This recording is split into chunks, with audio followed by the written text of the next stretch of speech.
Last minute tips and tricks for CUT-PG COQP 11 the day exam tricks and tips हम discuss करने वाले हैं इस शॉर्ट वीडियो में। करते हैं solve the paper in 2 rounds. मैंने आपको पहले ही बता दिया था कि आपको पेपर 2 राउंड्स में सॉल्व करना है। फर्स्ट राउंड में आप वो क्वेश्चंस करेंगे जो आपको आते हैं पूरे अच्छे से, आप एंड तक जाएंगे। 75 क्वेश्चंस 1 to 75 एक बार आपने पूरे जो आते हैं वो करेंगे एंड फिर दोबारा से आप सेकंड राउंड में 1 to 75 का राउंड लगाओगे, जिसके अंदर आप वही क्वेश्चंस अटेम्प्ट करोगे जो मे बी आपको लेंदी लगे या आपको ऐसा लगा पहली बार में नहीं हुए। ठीक है, तो ट्राई मारोगे हर एक क्वेश्चन को कि हो जाए जो छूटा हुआ है, एंड अटेम्प्ट करोगे वो जो कि निकल जाए जिसका आंसर, या फिर जिसमें से आप 2 ऑप्शंस क्रॉस आउट कर पा रहे हो। ठीक है ना, अगर 2 ऑप्शंस क्रॉस आउट नहीं कर पा रहे हो तो आप रैंडम गेसिंग नहीं करोगे। देखो, you need to understand that इस एग्जाम में नेगेटिव मार्किंग है, रैंडम गेसिंग आपके लिए नहीं काम करेगा। अगर आपने 2 राउंड में पेपर सॉल्व करना नहीं, मतलब you have not practice that, please mock test attempt करो और इसको आज के आज ही प्रैक्टिस कर लो। 2 राउंड्स में पेपर अगर आप अटेम्प्ट करोगे तो इससे ये होगा कि जो आते हुए क्वेश्चंस हैं वो गलत नहीं होंगे, बिकॉज जो फर्स्ट राउंड होगा उसके अंदर आप बहुत अच्छे से क्वेश्चन सॉल्व कर पाओगे। नहीं तो क्या होता है कि आप एक एक क्वेश्चन पे लगे रहते हो, जो डिफिकल्ट क्वेश्चन होता है उसको चिपके रहते हो, एंड जो इजी क्वेश्चंस होते हैं वो जल्दबाजी में गलत हो जाते हैं। 2 राउंड्स में जब आप पेपर सॉल्व करते हो ऐसा नहीं होता है, तो आप एटलीस्ट 4 to 5 क्वेश्चंस करेक्ट कर आते हो, एंड देयरफॉर आप देख सकते हो कि आपके मार्क्स कितने बढ़ सकते हैं इस वाली स्ट्रैटेजी के through.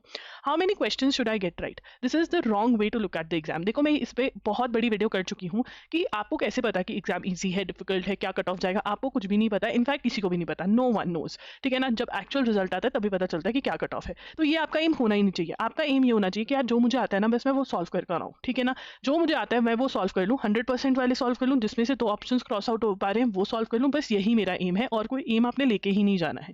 This should be your aim. ठीक है, उसके बाद section wise strategy. Reading comprehension अगर आता है तो पहले क्वेश्चंस पढ़ो और फिर पैसेज पढ़ो। मैथ्स और लॉजिकल रीजनिंग में नीट कैलकुलेशन करो कि अगर क्वेश्चन बीच में छोड़कर जा रहे हो तो वापस से उस क्वेश्चन पर आकर उसको पिकअप कर सको सेकंड राउंड में। करंट अफेयर्स और स्टैटिक जी के लिए क्वेश्चन पहले पढ़ लो, आंसर अपने दिमाग में बोल लो और फिर ऑप्शंस देखो, कई बार ऑप्शंस कंफ्यूज कर देती हैं आपको।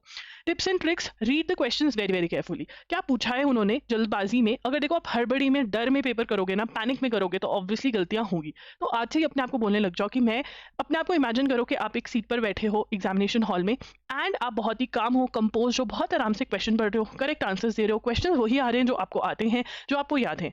देखो, आपको ये सारी एफर्मेशंस बार बार अपने आप को करनी पड़ेंगी, बिकॉज यू ऑल्सो नो कि अगर आप एंक्शियस होकर, वरीड होकर पेपर देकर आओगे तो कुछ ना कुछ गलती जरूर करके आओगे। तो इंस्टेड टेल योरसेल्फ कि I am very very compose, मैं तो बुद्धा ही बन गया वहां पर बैठकर, and I was very very easily able to solve the paper.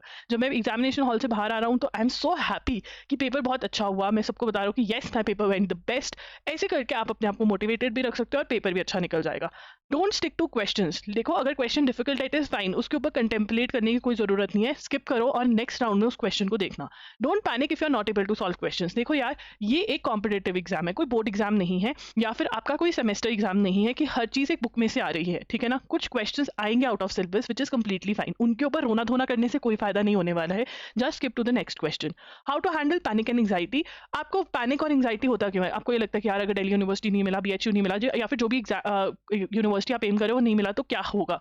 देखो यार, अगर आप ये एग्जाम डरे हुए और इस सोच से दोगे ना तो पक्का कुछ ना कुछ गड़बड़ कर कराओगे। सो प्लीज मेक श्योर कि आप इन सब क्वेश्चंस को किनारे पे रखो। जैसे ही क्वेश्चन है आप अपने आप को बोलो कि भाई मैंने तो सिर्फ 100% वाले क्वेश्चन, 50-50 वाले क्वेश्चन कर आने हैं, पेपर मेरे हिसाब का आएगा, everything is going to be great. अगर आप ये सब चीजें अपने आप को बोलते रहोगे, you are going to be a winner at the and.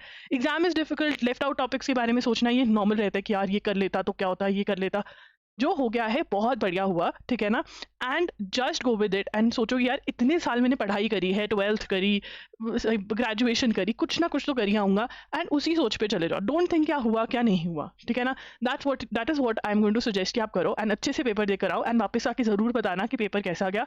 And कोई भी डाउट्स हैं, कुछ भी है, you can ask me in the comment section. Thank you all for choosing Loggery, for watching our videos, for buying our courses. I am so grateful to each one of you. All the very best. मेरा आशीर्वाद हमेशा तुम्हारे साथ रहेगा, and I hope you get the best in your life and you become the greatest lawyer of all the times. Thank you.